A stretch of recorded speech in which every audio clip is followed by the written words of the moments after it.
So I'm not quite sure why the price of these Nintendo handhelds are going up. And I haven't really been monitoring the price of retro games because my hunting has kind of slowed down from what it was maybe about a year ago or even 6 months ago. But what I've noticed is that the prices for the DS handhelds, whether it be the DSi, the DS Lite, the 2DS XL, the 2DS, the 3DS XL, all of these handhelds are going up in price, and it's not absolutely clear to me why they're going up in price. Now, I recently did a video where I started to showcase my DS collection, and I started to talk about some of the, I guess, side-scrolling DS games in my collection. And one of my subscribers actually pointed out that the price on a couple of the DS games that I mentioned were still cheap, that they've actually gone up. And I've noticed that for complete in box copies of some of the games, they actually have gone up in price. And it's a trend that I'm seeing, right? One example that they gave was episode 3, which honestly, I would say maybe a year ago, this was like a $7 or $8 game. Now this game is a $40 game, when it's complete in box, that is. Now there's not a lot of listings for a complete in box copy of this game anymore. I feel like over the last 6 months to a year, this game has actually kind of started to disappear off of shelves. So I'm not really quite sure what the driving factor or what the driving force in that was. Um, Outside of the fact that it's actually just a fun game, right? It is a very fun game, as I mentioned in that video. And there are other games that are starting to creep up in price.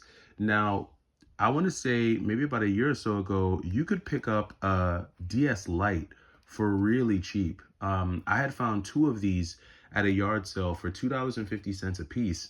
And even when I went into like a flea market type of environment, a lot of the vendors were selling these handhelds for like 25 bucks a pop. Now DS Lites are ranging in the $49 to $50 or $55 range.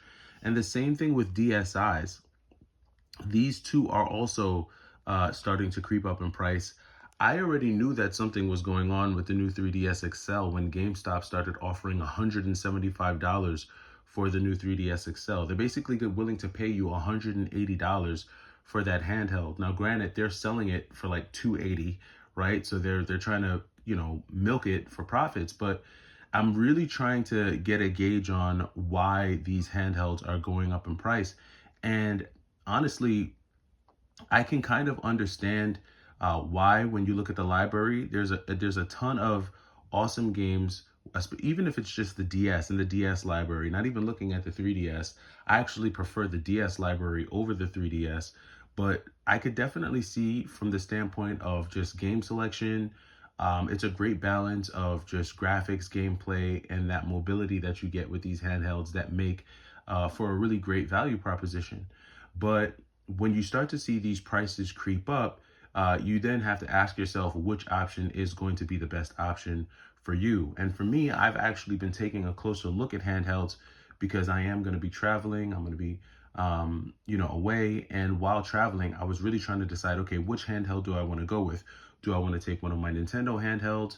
Do I want to go with maybe one of my Sony handhelds, whether it be my PSP or one of my PS Vitas? Or do I just want to go with the analog pocket? And, there's obviously different sides of the camp. A lot of people believe in Sony, the PSP, the Vita. A lot of people are big proponents of the 3DS XL. But the deciding factor for me is obviously what games would I be comfortable taking. Now, if you're just starting off and you don't have any of these consoles, for me, I still think that going with either the DSi or the DS Lite is probably going to be the best value proposition, and more notably the DS Lite, just for the simple fact that not only will you be able to play DS games on this, but you'll also be able to play your Game Boy Advance games. And when you start to look at, some of the games that you might want to dive into just starting off, you've got some really awesome titles like Kirby Superstar Ultra is an awesome game. I think obviously the sprite work, the colors, just beautiful artwork on this one. I think this is a great option. You've got Super Princess Peach. I think this is a DS exclusive, if I'm not mistaken.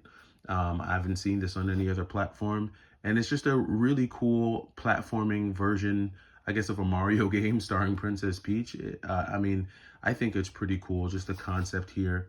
But with the DS, you get a lot of variety too that I don't think a lot of people realize because they kind of get stuck on a lot of like the Nintendo first party titles. But you've got great second party titles like Nano Stray 2. This is a pretty awesome shoot 'em up, man, on the DS that not a lot of people even probably realize is out there and available. You have Nano Stray. The first Nano Stray is decent, but Nano Stray 2 just kicks it up to a whole nother gear. And I'm a big fan of shoot 'em up, so I think this makes for a great option as well. You've also got Teenage Mutant Ninja Turtles 3, which is an awesome take on this Teenage Mutant Ninja Turtles game. One of the few games that I have in my collection where you can actually play simultaneously via wireless connection, which is something that I haven't really seen utilized a lot when people play the DS. And just, you know, the action sets and the combos and the different skills that you can acquire in this one. I think this makes for a great one.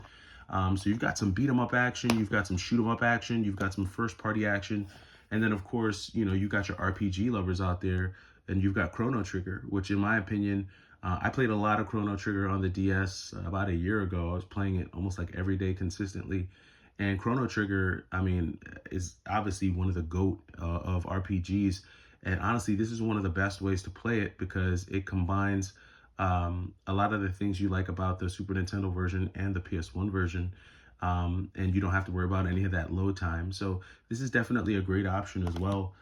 So there's a lot of optionality, I would say, when it comes to the DS, but the pricing is starting to make it, I think, a little bit harder for people to dive into the console and or any of these consoles. And it's a question that I want to pose to the community because again, you know, I haven't really been up on pricing and I'm not quite sure what's driving the increase in prices for a lot of these consoles. Like I said, today, on average, you're going to be somewhere around 50 to 55 for these. The 2DS XL, I don't even know where the market stands right now for this. I want to say I picked up this 2DS XL for maybe about 69 bucks or something like that. Same thing with this guy here. I think I picked this up for around 70, and I've had this in my collection for quite some time, but I know the pricing has fluctuated and it has changed. Now, when people used to ask me what would be the best console to start a collection off with, I would always kind of turn to handhelds as a great option because a lot of times consoles can be pretty expensive if you're just diving into a console along with the games. But I had always felt like handhelds were a great entryway into starting a collection, building a collection, specifically looking at these two consoles here. But with the prices going up, is the value proposition still there? Does it still make sense to kind of dive into these handhelds, or should people just skip it altogether and just go straight to the Switch, right? So that's the question that I have for the Y2K community today. What do you think is the reason for the surge in pricing when it comes to these DS handhelds, whether it be 3DS or 2DS handhelds? What do you think is sparking it? Do you think it's the mod scene that's driving this? Do you think there's somewhat of a renaissance when it comes to handhelds? I'm interested to know your thoughts on this. Let me know down in the comments, and I'll catch you in the next video. It's the Y2K Collector. Take it easy.